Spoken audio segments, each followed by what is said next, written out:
जो मखसूस नशिस्तों का फैसला आया है, इसके ऊपर क्रेडिट तो गवर्नमेंट ले रही है कि जी हमारा तो ये पुराना स्टांस था। जहां एक तरफ पीटीआई फॉर्म 47 की गवर्नमेंट कहती थी, उसको सुप्रीम कोर्ट ने भी इंडोर्स नहीं किया, लेकिन अभी फर्दर हेयरिंग्स होनी है। क्या एक्सपेक्टेशंस हैं आपकी सर कि क्या पीटीआई वापस ये जो होल्ड किया गया है इसको रिवर्स करवा सकती है, या फिर गवर्नमेंट एक मजबूत मौकफ रखेगी सामने? बिस्मिल्लाहिर्रहमानिर्रहीम, बहुत शुक्रिया सना। देखिए, मखसूस नशिस्तें जो हैं, इलेक्शन एक्ट ऑफ पाकिस्तान 2016-17 कहता है कि मखसूस नशिस्तें जितनी होती हैं ये सियासी पार्टियों की मुल्कियत होती हैं। पाकिस्तान तहरीक इंसाफ गुज़श्ता इलेक्शन में पॉलिटिकल पार्टी नहीं थी, उन्होंने बहैसियत पॉलिटिकल पार्टी उन्होंने हिस्सा नहीं लिया। उन्होंने आज़ाद उम्मीदवारों की हैसियत से हिस्सा लिया इलेक्शन में, तो ये आज़ाद उम्मीदवारों को नहीं मिल सकती। सुन्नी इत्तेहाद कौंसिल के जो सरबराह हैं वो खुद अभी तक आज़ाद हैं, तो उनको वो नशिस्तें कैसे दी जा सकती हैं? नहीं दी जा सकती।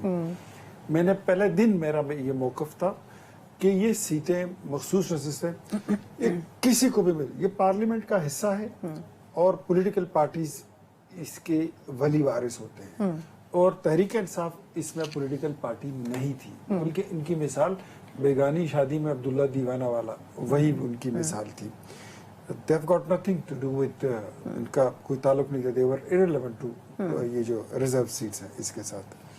हाँ, आपका सवाल था कि अब फर्क क्या पड़ेगा? यानी बज़ाहिर तो ऐसा लग रहा है सर कि ऑपोजिशन को मजीद साइडलाइन करने की ये कोशिश है। तो ये अगर ऑपोजिशन का स्टांस हम देखें, 47 की बात जो है ना, ये बेवकूफ लोग हैं, ये ऐसे ही बातें करते रहते हैं ये तहरीक इंसाफ वाले।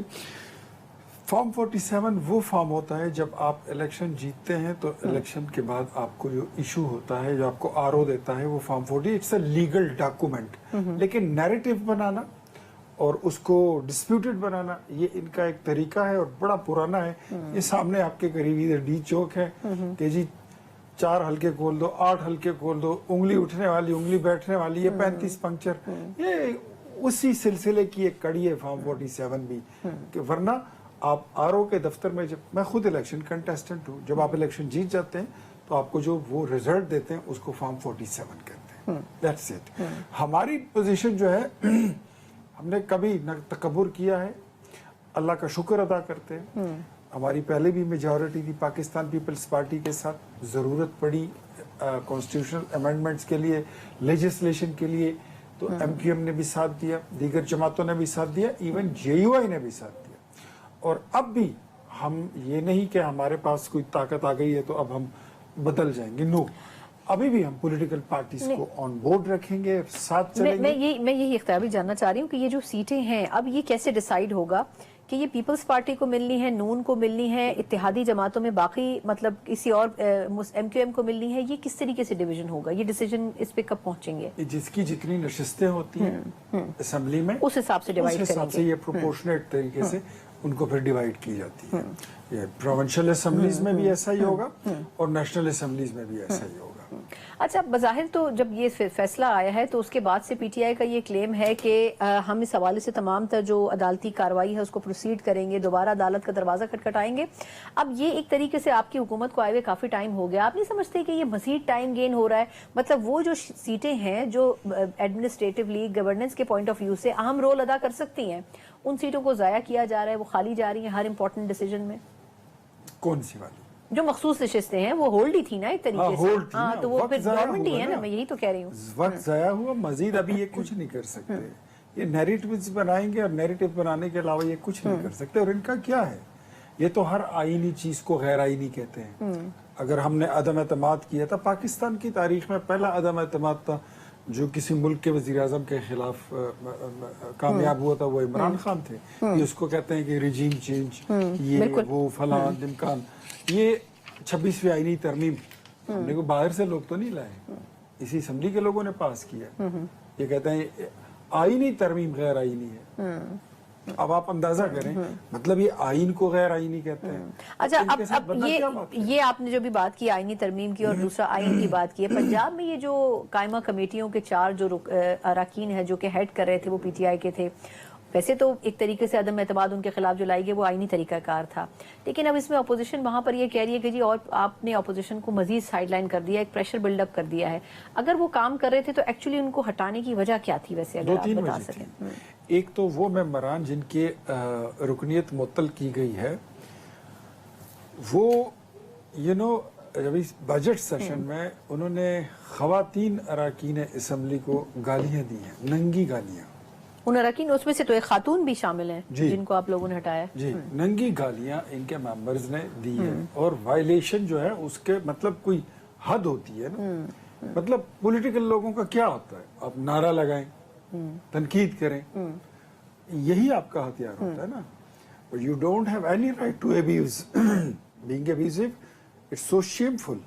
और आप खड़े होकर सामने गाली दे रहे हैं, फिर सीएम को गाली दे रहे हैं, आप खवातीन अराकीन को जो उनके वजीर हैं, मरियम औरंगजेब को, उस्मा बुखारी को, जो मतलब आप कौन सा क्या प्रूफ करना चाहते हैं, क्या प्रेसिडेंट सेट करना चाहते हैं? ये गाली के अलावा और कोई कल्चर नहीं है आपका। तो ऐसे लोगों को तो मेरे ख्याल में, अच्छा मैं आपके सामने एक बंदा बैठा हूँ, CM KP, he was present, वो असेंबली में था, बजट सेशन था इसी तरह ही, वो तकरीर कर रहे थे, मैं उठा हूँ, मैंने उनकी तकरीर में मैंने रखना डाला और मैंने बोला कि आप बजट पे बात करें। इस वक्त पॉलिटिकल स्पीच सुनने के लिए हम नहीं बैठे, आप बजट पे बात करें। स्पीकर ने सार्जेंट्स को बुला के मुझे उठा लिया, मेरी रुकनियत मुअत्तल, मुझ पर असेंबली में दाखिले पे पाबंदी। ये कब की बात है? ये मैं 2022 की बात बता रहा हूँ। मतलब ये खुद ये कितने डेमोक्रेट हैं, ये कितने जमहूरियत पसंद हैं। खुद तो ये देखे ना, आपकी ये मामूली तनकीद नहीं बर्दाश्त करते, और ये अगर गाली भी दें। आपने देखा कि फिजिकल असॉल्ट किया गया फाइनेंस मिनिस्टर पर, इवन नेशनल असेंबली में और इवन पंजाब असेंबली में इनको बुक मारी गई। आपने देखा होगा। Is this the way, is this the way to demonstrate your rights, is this the way to protest? ये डेमोक्रेटिक नॉर्म्स हैं हमारे, एहतजाज रिकॉर्ड कराने का। बिल्कुल। अच्छा, ये जो आप बता रहे हैं बड़ी वर्स्ट सिचुएशन तो है, बज़ाहिर नजर आती है, लेकिन इसमें इजाफा उस वक्त सर हो जाता है जब ह्यूमन एंगल इसमें शामिल हो जाता है। लास्ट फ्यू मिनट्स से मैं जानना चाहूंगी, सवात में जो इंसिडेंट हुआ, बदतरीन इंसिडेंट है पाकिस्तान की हिस्ट्री का, जिसमें लोग खड़े रहे इंतजार में कि शायद उनकी जिंदगी बच जाए, नहीं बच सकी।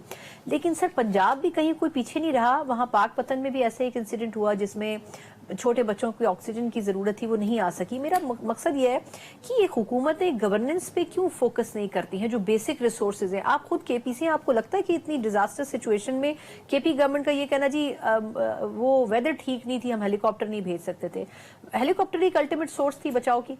देखिए सना, ट्रेजेडीज हैपेंस, ये होती हैं दुनिया भर में, हर जगह पर वाकयात होते हैं। कहीं से लावा फटता है, कहीं पे जलजला आता है, कहीं सैलाब आते हैं, कहीं आग लगती है, कहीं धमाके होते हैं, कहीं एक्सीडेंट्स होते हैं। बात सारी ये होती है कि उस पे फिर इंतजामिया की और उस वक्त की हुकूमत का रिस्पांस क्या है। बिल्कुल। बीइंग मुस्लिम, ये हमारा अकीदा है, ये हमारा फेथ है, बड़ा स्ट्रॉन्ग फेथ है कि अल्लाह की तरफ से जो आयद होती है ना, वो टाली नहीं जा सकती।